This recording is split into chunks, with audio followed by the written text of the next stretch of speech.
നീ ഇത്ര ശുദ്ധനായി ഭാവിക്കുന്നുണ്ടല്ലോ. നീയും കൊല ചെയ്തിട്ടില്ലേ? ചെയ്തിട്ടുണ്ട്. തപൻ എങ്ങനെ മറക്കും? അന്ധകാരം നിറഞ്ഞ വഴിയിൽ കൂടി നടക്കാൻ തുടങ്ങുമ്പോഴത്തെ ആദ്യത്തെ കാലടി ശബ്ദം. 70-ൽ അവൻ്റെ വയസ്സ് വെറും 20. 10 വയസ്സായതു മുതൽ വീട്ടിൽ ചവിട്ടും ഷൂവ് കൊണ്ടടിയും. ബസ്സിൻ്റെ ആഫീസിലെ ക്ലർക്കായിരുന്ന അച്ഛൻ മദ്യപിച്ച് വീട്ടിലെത്തും. അമ്മ ആസ്പത്രിയിൽ ആയയുടെ പണി ചെയ്യുന്നു. മറ്റു 3 മക്കളെ മൂത്ത മകനെ പഠിപ്പിച്ച് വലുതാക്കിയ പോലെ ചെയ്യാനായില്ല. 2 അനുജന്മാരും ബസ്സിൻ്റെ ഗാരേജിലെ ക്ലീനർ പണിയിൽ അപ്രൻറ്റീസുമാരായി. അനുജത്തിയെ ഒരു ലേഡി ഡോക്ടറുടെ വീട്ടിൽ കുട്ടിയെ നോക്കാൻ കൊണ്ടു നിർത്തി. തപൻ മുട്ടാളനായി വളർന്നു. സിനിമ ടിക്കറ്റ് ബ്ലാക്കിൽ വിറ്റു തുടങ്ങി. ജോലി ഒരു വിധത്തിലും കിട്ടാൻ പോകുന്നില്ല എന്നവന് മനസ്സിലായി കഴിഞ്ഞു. ചമ്പകൻ നല്ലൊരു കുടുംബത്തിലെ ചെറുക്കൻ. കൽക്കത്തയിൽ പഠിക്കാൻ പോയി. തോന്നിയ വഴിക്ക് പോകുന്നതെന്തിനാണെന്ന് അവൻ തപനോട് ചോദിക്കാറുണ്ട്. അല്ലാതെന്തു ചെയ്യും? വേറെ എന്തെങ്കിലും ജോലി. ഞാൻ നിന്നെപ്പോലെയാണോ? എൻ്റെ വീട് കണ്ടിട്ടുണ്ടോ? അടിയും ചവിട്ടുമാണ് എൻ്റെ ഭക്ഷണം. അതുകൊണ്ടാണ് ഈ ലൈനിലേക്കു തിരിഞ്ഞത്.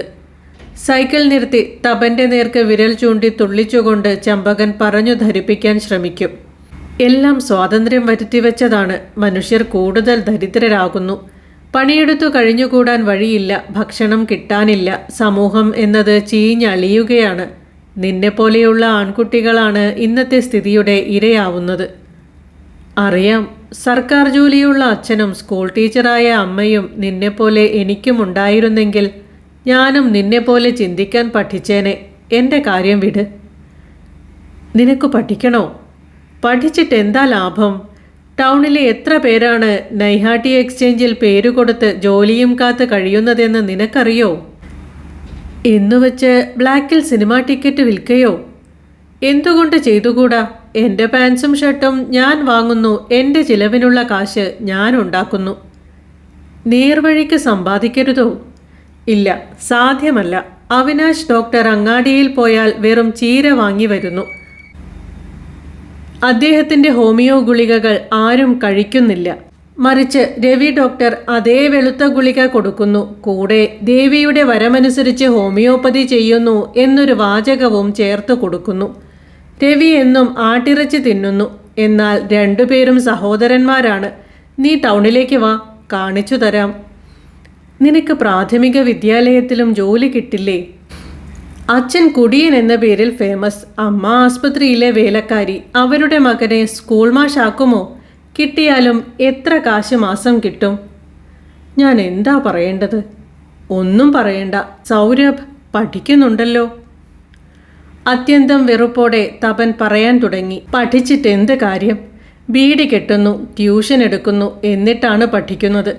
പഠിച്ചിട്ടോ എന്തു ചെയ്യും? BA, MA-ക്കാർ എത്ര പേരാണ് ജോലിയില്ലാത്തവരെന്ന് നിനക്കറിയോ? ഹിറ്റ് പടം വന്നാൽ ഒരു ദിവസം 20 രൂപ വരെ എനിക്ക് സമ്പാദിക്കാനാകും. സൗരഭിന് അത് കഴിയുമോ? നിന്നോട് സംസാരിക്കുന്നതേ വെറുതെയാണ്. ഒന്നും എന്നോട് പറയാതിരിക്കുക ചമ്പക. നീ എന്നോട് സംസാരിക്കുന്നത് കണ്ടാൽ ആൾക്കാർ നിന്നെ വെറുക്കും. എന്തൊക്കെ ചെയ്താലും അടിപിടിക്ക് പോകല്ലേ. ഗുണ്ടകൾ സുഖമായി കഴിയുന്നു ചമ്പക. ദീനു ഗാംഗുലിയെ നോക്ക്. നല്ല കാറ്, നോട്ട് നിറഞ്ഞ പോക്കറ്റ്. ഛേ, ആ വഴിക്ക് പോയാലാവില്ല. ആ വഴിക്ക് ആരു പോകുന്നു? വഴി തന്നെ സ്വയം വിളിക്കുകയല്ലേ. 20 വയസ്സായതോടെ തപൻ്റെ എല്ലാ ക്ഷമയും തീർന്നിരിക്കുന്നു. ദേഷ്യം മൂക്കിൻ്റെ തുമ്പത്താണ്. ഈ ടൗണിൽ അവൻ്റെ മനസ്സ് വീർപ്പുമുട്ടുകയാണ്. വീട്ടിലേക്ക് പോകാനും വെറുപ്പ് തോന്നി. അച്ഛൻ ദിവസേന ഓരോന്ന് പറയും. വഴിയിൽ വെച്ച് കണ്ടാൽ കണ്ട മട്ടില്ല. വെറുപ്പാണ്. അത്രയ്ക്ക് വെറുപ്പാണെങ്കിൽ ഇവിടെ അടിഞ്ഞു കിടക്കുന്നതെന്തിനാ? തൻ്റെ കാര്യം നോക്കി കഴിയരുതോ? അമ്മ പറഞ്ഞു കൊടുക്കും. അത്രയ്ക്ക് വെറുത്തു തുടങ്ങിയാൽ വല്ല വഴിയും പോകരുതേ.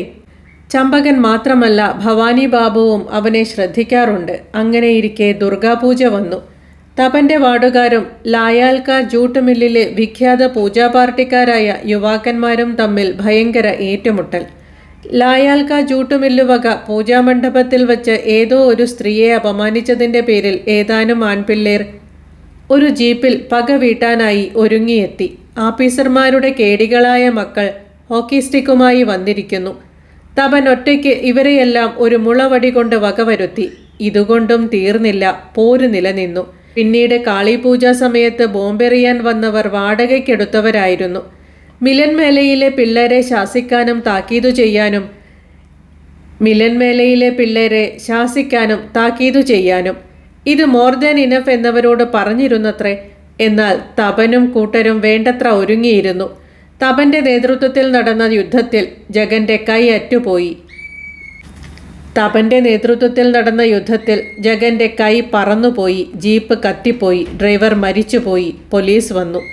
ഡ്രൈവർ മരിച്ചതിന്റെ പേരിൽ തപനെ കൊലയാളിയാക്കി പോലീസ്. പക്ഷേ തപനെ അത്യന്തം വിസ്മിതനാക്കിക്കൊണ്ട് ഭവാനി ബാബു പോലീസ് സ്റ്റേഷനിലെത്തി തപനെ വിടുവിച്ചു കൊണ്ടുപോയി. ഓഫീസറോട് പറഞ്ഞു, ബംഗാളികളും ബംഗാളികളല്ലാത്തവരും തമ്മിലുള്ള ഈ യുദ്ധത്തിൽ ബംഗാളികൾ ദുഷ്ടരെ ദമനം ചെയ്തു. എന്നിട്ട് ഇവനെ ലോക്കപ്പിലാക്കി. അതും കൊലക്കുറ്റം. ആരാണ് കൊല ചെയ്തതായി കണ്ടത്? തപനോട് പറഞ്ഞു, അസ്സലായി അനിയ, വളരെ നന്നായി. വീട്ടിലേക്ക് കൊണ്ടുപോയി നല്ല നല്ല മധുര പലഹാരങ്ങൾ തിന്നാൻ കൊടുത്തു. എന്നിട്ട് പറഞ്ഞു, ദേവിയുടെ പ്രതിമ ഡാമേജായി. ഇനി മിലൻ മേലക്കാരുടെ പ്രായശ്ചിത്ത പൂജ ഞാൻ തന്നെ കഴിച്ചു തരാം. പൂജയ്ക്കായി 2000 രൂപ തപന്റെ കയ്യിൽ നീ ഇത് വെച്ചോ എന്ന് പറഞ്ഞു കൊടുത്തു. അങ്ങനെ തപനെ വാങ്ങി സ്വന്തമാക്കി. 500 രൂപയുടെ നോട്ട് കണ്ടപ്പോൾ തപന്റെ രക്തത്തിന് എന്തുന്മാദം, ജീവന് എത്ര ഉത്സാഹം. എന്നാലും തപൻ നിരാകരിച്ചു. രൂപ വേണ്ടെന്ന് പറഞ്ഞു. എന്താ കാര്യം? എനിക്കൊരു ജോലി തന്നാൽ മതി. ജോലിയും തരും. ജോലി നിനക്ക് കിട്ടി എന്ന് കൂട്ടിക്കോ. നാളെ മുതൽ വന്നോ. എന്ത് ജോലിയാണ് ചേട്ടാ? ഇപ്പോൾ 4 വശത്തും ശത്രുക്കളാണ്, മനസ്സിലായോ? എൻ്റെ കൂടെ നിൽക്ക്.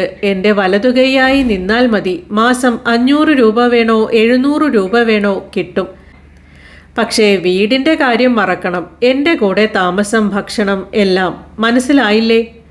500 രൂപയുടെ ചൂട് തപനെ വളരെയധികം ചൂട് പിടിപ്പിച്ചു. തപൻ സ്വപ്നം കാണാൻ തുടങ്ങി. ജീവിതം സിനിമ പോലെ ആയിത്തീരുന്നു. ഇന്ന് 500, നാളെ 5000, എല്ലാം സാധ്യമാവും. ഭവാനി ബാബു ഒരു മഹാപുരുഷനാണെന്ന് മനസ്സിൽ കരുതി 10 രൂപയ്ക്ക് മധുര പലഹാരവും 15 രൂപയ്ക്ക് മത്സ്യവും വാങ്ങി വീട്ടിലേക്കു ചെന്നു.